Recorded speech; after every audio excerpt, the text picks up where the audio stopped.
Assalamualaikum warahmatullahi wabarakatuh.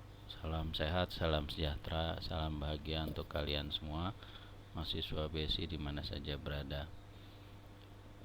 Pada pertemuan minggu ketujuh ya, maka di minggu pertemuan ketujuh ini kita akan mereview materi pertemuan ya, yaitu mengenai gambaran umum e-faktur, menginstal, rekam faktur, pajak keluaran dan pajak masukan sampai dokumen tertentu.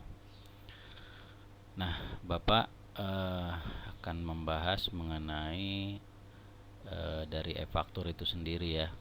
Jadi e-faktur yang kita pelajari ini adalah e-faktur dummy atau kita katakan juga sebagai simulasi. Maka kalau kita lihat e-faktur di sini ya, jadi e-faktur dummy ini yang kita gunakan ini artinya dipakai kalau misalnya kalian ingin terjadi kesalahan ya, maka sebaiknya ketika kalian menginstal e-faktur dummy ya, kalian harus punya e-faktur dummy-nya itu dalam bentuk masih WinRAR ya atau zip gitu ya. Nah, sehingga ketika nanti salah, kalian masih bisa menggunakan atau mengekstrak e-fakturnya gitu ya, masih bisa mengekstrak. Nah, ini e-fakturnya kalau kita akan buka ya. Jadi di dalam e-faktur yang dummy ini itu tidak seperti kalau misalnya Bapak buka pada kasus ISPT misalnya ya, seperti ini ya, maka dia langsung ada ikonnya seperti ini, SPT PPh tahunan badan gitu ya.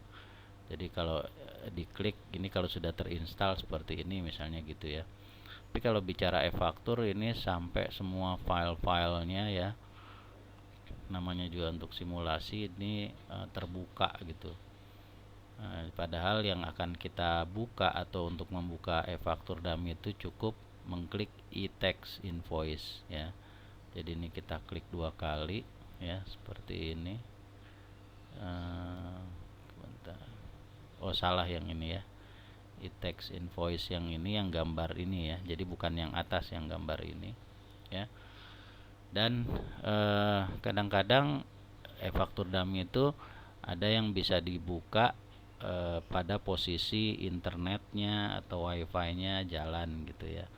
Tapi ada juga yang kalau wifi-nya hidup, justru e-faktur dummy-nya tidak mau jalan ya. Nah, pada kasus ini e-faktur dummy yang di komputer Bapak ini dia mau jalan ya. Akan tapi di awal-awal itu tidak mau jalan dikarenakan ini sudah beda laptop ya. Jadi laptop yang pertama Bapak itu langsung overheat, mati karena menjalankan program video gitu ya, untuk menampilkan materi pembelajaran. Jadi sudah tidak bisa digunakan lagi. Jadi ini ada laptop cadangan ya. Dan ketika Bapak install e-faktur dummy dan ketika akan menjalankannya, dia tidak crash dengan wifi ya gitu ya. Kalau dia crash dengan wifi biasanya kodenya 400, kosongnya 3 kali, ini 6 ya. Tapi kalau dia tidak crash ini 4001 ya. Ini kita oke ya. Local database kita connect. Ini untuk mengingat-ingat saja ya, kita minggu ini review.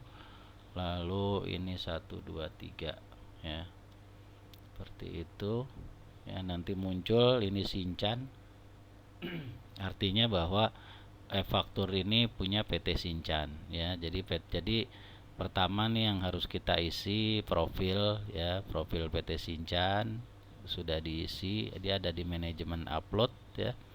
Lalu kita isi juga referensi. Referensi ini adalah kalau yang administrasi ini adalah kumpulan apa namanya vendor-vendor atau customer atau klien ya. Jadi di mana PT Shinchan menjual barang kepada customer ya ini, dan juga PT Shinchan membeli bahan baku atau laptop untuk dijual kembali juga masukkan ke dalam sini ya. Mudah sekali ya, ini tinggal klik tambah ya, kalian tinggal isi seperti itu. Lalu ada lagi referensi barang dan jasa. Jadi referensi barang dan jasa itu isinya jenis produk-produk atau barang yang dijual oleh PT Shinchan ya, seperti itu. Kalau kita mau tambah tinggal diisi ya. Lalu setelah itu ada lagi kita bicara referensi nomor faktur ya. Nah, jadi nomor faktur ini kita dapatkan dari kantor pajak melalui ada sebuah sistem yang namanya sistem untuk mendapatkan faktur ya, nomor faktur pajak ya. Lalu di sini kalau seandainya misalnya kalau waktu Shinchan kan yang lama ini ada nomor lama, ini bisa diklik gini, ini bisa kita hapus baru diisi dengan nomor faktur yang baru kalau memang ada yang baru. Lalu ini administrasi user ya, nggak usah. Nah, ini bicara faktur, ada faktur pajak keluaran ya. Artinya di sini PT Shinchan membuat faktur pajak yang akan diberikan kepada pembeli barang. Pembeli barangnya PT Shinchan. Nah, ini nih, pembeli barang PT Shinchan, sehingga PT Shinchan harus mengeluarkan faktur pajak atas nama ini ya. Ini nilainya ya. Lalu ada lagi kita bicara faktur pajak keluaran yang tadi, sekarang faktur pajak masukan. Nah, ini faktur pajak masukan ini adalah PT Shinchan membeli komputer ya yang untuk dijual kembali. Ya, ini membelinya kepada perusahaan-perusahaan ini yang sudah kita buat ya.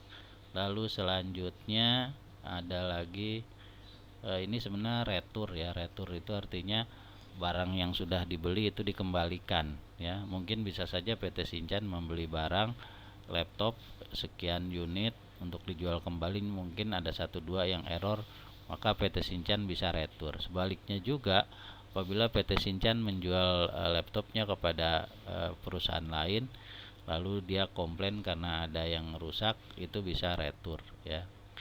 Nah, ini ada dokumen lain. Dokumen lain ini artinya dokumen yang tidak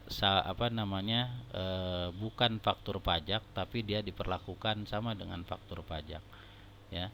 Jadi seperti ini PEB ya. Nah, ini PEB yaitu dokumen pemberitahuan ekspor barang ya. Jadi PEB itu berupa surat ya, surat atau dokumen yang isinya pemberitahuan ekspor barang ya, kalau tidak salah yang menerbitkan Bea Cukai atau Departemen Perdagangan atau Perindustrian ya. Jadi kalau ada PEB maka PEB itu dipersamakan dengan faktur pajak keluaran, dan kalau ekspor PPN-nya 0 ya. Nah, dan juga dokumen lain ada yang namanya pajak masukan, yaitu di sini namanya PIB.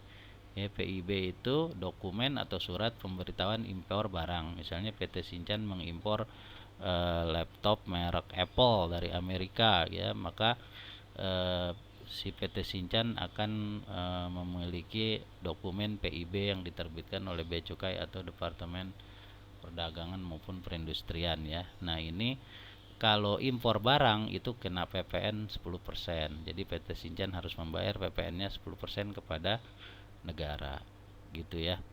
Jadi faktur pajak untuk saat ini ya sampai di sini ya. Jadi Bapak akhiri review untuk pertemuan 7 ini sampai di sini. Nanti kita akan lanjutkan minggu depan di pertemuan 9 ya. Baik, terima kasih. Saya doakan semoga kalian selalu sukses dan kalian menjadi manusia yang berguna dan dibanggakan oleh orang tua dan masyarakat. Terima kasih. Assalamualaikum warahmatullahi wabarakatuh. Salam bahagia buat kalian semua.